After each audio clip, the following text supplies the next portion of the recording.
तो आज हम इस वीडियो में वोडाफोन आइडिया लिमिटेड इस कंपनी का जो अभी हमें Q4 का कंसोलिडेटेड फाइनेंशियल रिजल्ट अनाउंसमेंट होते हुए देखने को मिला है, तो उसके बारे में फुल इन्फॉर्मेशन हम इस वीडियो में देखने वाले हैं। और कंपनी का जो परफॉर्मेंस है वो इस Q4 में हमें इम्प्रूव होते हुए देखने को मिला है या फिर नहीं, तो उसके बारे में हम डिस्कस करेंगे। और उसके साथ ही में कंपनी का शेयर इस क्वार्टर रिजल्ट की वजह से कैसे मूवमेंट कर सकता है आने वाले दिनों में, उसके ऊपर भी हम इस वीडियो में डिस्कशन करने वाले हैं। लेकिन उससे पहले अगर आपने पहली बार इस चैनल को विजिट किया है तो इस चैनल को सब्सक्राइब कीजिए, साथ ही में बेल आइकॉन प्रेस करके ऑल सेक्शन पर क्लिक करें ताकि आपको शेयर मार्केट की अपडेट जानकारी मिल सके। तो कंपनी के जो सभी नंबर्स है वो हमें यहाँ पर मिलियंस में देखने को मिल रहा है, तो उसको हम यहाँ पर करोड़ में कन्वर्ट करके देखने वाले ताकि क्वार्टर रिजल्ट समझने में आसानी हो। तो सबसे पहले हम कंपनी का टोटल इनकम इस Q4 का देखेंगे तो ये हमें 1,02,718 मिलियन मतलब 10,271 करोड़ का कंपनी का टोटल इनकम इस Q4 में देखने को मिला है। जो कि अगर हम Q3 में देखेंगे तो कंपनी का तो ये टोटल इनकम हमें उस समय 97,580 मिलियन मतलब 9,751 करोड़ का देखने को मिला था, जो कि अभी हमें बढ़कर 10,000 के ऊपर इस Q4 में जाते हुए देखने को मिला है। वही पिछले साल के Q4 में अगर हम टोटल इनकम देखेंगे तो ये हमें 96,478 मिलियन मतलब 9,647 करोड़ का कंपनी का टोटल इनकम हमें देखने को मिला था, जो कि अभी हमें इस Q4 में ये बढ़कर 10,000 के ऊपर जाते हुए देखने को मिला है। तो कंपनी का जो टोटल इनकम का सेक्शन है उसमें हमें क्वार्टरली और ईयरली बेसिस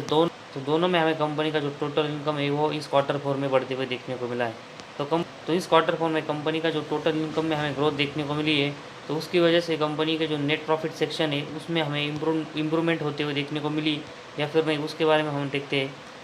तो कंपनी का नेट प्रॉफिट देखने के लिए कंपनी का जो टोटल इनकम है उसमें से एक्सपेंस और उसके साथ ही में कंपनी के जो टैक्सेस है उन सब को अगर हम घटा कर देखेंगे तो कंपनी का जो प्रॉफिट आफ्टर टैक्स मतलब कंपनी का नेट प्रॉफिट है, तो इस Q4 में हमें कंपनी का नेट प्रॉफिट 65,631 मिलियन मतलब 6,563 करोड़ का कंपनी का नेट प्रॉफिट अभी हमें माइनस में देखने को मिल रहा है। तो कंपनी अभी भी हमें इस Q4 में बहुत बड़ा घाटा करते हुए देखने को मिली है। वही ये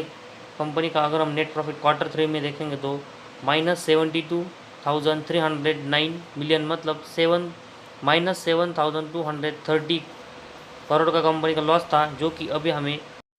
इस साल के Q4 में हमें ये लॉस इस कंपनी का -6,500 के आसपास देखने को मिला है। तो कंपनी के जो क्वार्टरली बेसिस है उसमें हमें कंपनी का जो नेट प्रॉफिट है उसमें थोड़ी इंप्रूवमेंट यहाँ पर देखने को मिल रही है। वही पिछले साल के Q4 में अगर हम देखेंगे तो कंपनी का जो नेट प्रॉफिट है वो हमें 70,228 मिलियन मतलब 7,022 करोड़ का कंपनी का -7,022 करोड़ का कंपनी का नेट प्रॉफिट देखने को मिला था, जो कि अभी हमें कंपनी ये लॉस कम करके 6,500 करोड़ के आसपास लाते हुए देखने को मिली। तो क्वार्टरली और ईयरली बेसिस दोनों में अगर हम देखेंगे तो इस Q4 में कंपनी का जो नेट प्रॉफिट है वो हमें उसमें थोड़ी सी इंप्रूवमेंट देखने को मिल रही है, लेकिन अभी भी कंपनी का जो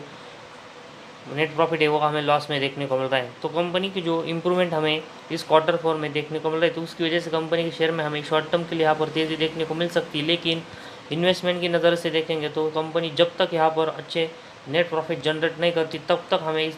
कंपनी में यहाँ पर ज़्यादा इन्वेस्टमेंट नहीं करनी चाहिए। इसके बाद कंपनी का EPS का जो सेक्शन है उसमें अगर हम कंपनी का EPS इस Q4 में देखेंगे तो ये हमें -2.28 देखने को मिला है, जो कि Q3 में हमें ये -2.52 देखने को मिला था। तो कंपनी का जो EPS है उसमें भी हमें थोड़ी सी इंप्रूवमेंट इस Q4 में देखने को मिली है Q3 की कंपेरेटिवली। वही पिछले साल के Q4 में कंपनी के EPS -2.44 था, जो कि अभी हमें इस Q4 में इसमें इंप्रूवमेंट होकर -2.28 होते हुए देखने को मिला है। तो कंपनी का जो EPS है उसमें भी हमें क्वार्टरली और ईयरली बेसिस दोनों में इंप्रूवमेंट यहाँ पर देखने को मिल रही है। तो इस Q4 में जो नंबर्स अभी हमें वोडाफोन आइडिया के देखने को मिले उसमें हमें कंपनी का टोटल इनकम इस Q4 में इंप्रूव होते हुए देखने को मिला है, साथ ही में कंपनी का नेट प्रॉफिट भी हमें इंप्रूव होते हुए देखने को मिला है, लेकिन कंपनी अभी भी लॉस में है। तो इसी वजह से हमें अभी इस कंपनी में ज़्यादा इन्वेस्टमेंट के बारे में सोचना नहीं चाहिए। तो जिस तरह Q4 का अभी हमें रिजल्ट इंप्रूवमेंट देखने को मिल रही है, तो कंपनी को लगातार ऐसी यहाँ पर इम्प्रूवमेंट हर क्वार्टर में करनी पड़ेगी और कंपनी लगातार ये इम्प्रूवमेंट करके अपना जो नेट प्रॉफिट सेक्शन है उसमें को यहाँ पर प्लस में लाते हुए देखने को मिलती है, तब हम इस कंपनी में ज़्यादा इन्वेस्टमेंट के बारे में से सोचेंगे।